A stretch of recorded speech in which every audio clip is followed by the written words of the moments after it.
Сунниты.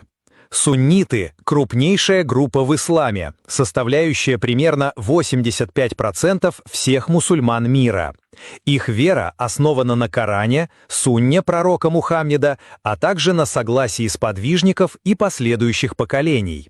Сунниты отвергают идею непогрешимого имама и считают, что власть должна определяться советом, шурой. Именно среди суннитов сформировались 4 главные школы исламского права – ханафитская, маликитская, шафиитская и ханбалитская. Эти школы не противопоставляются друг другу, а скорее представляют разные пути толкования и применения шариата. Ханафитский мазхаб. Ханафитская школа считается самой древней. Ее основал имам Абу Ханифа ан-Нуман в VIII веке в Ираке. Особенность ханафитов в том, что они наряду с Кораном и Сунной активно используют рассуждения и так называемый кияс – это решение по аналогии. Например, в Коране прямо запрещено вино, потому что оно опьяняет.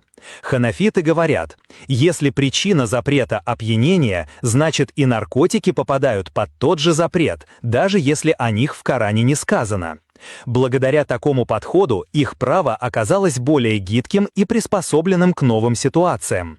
Именно поэтому ханафитский мазхаб широко распространился от Турции и Балкан до Индии, Пакистана и Центральной Азии.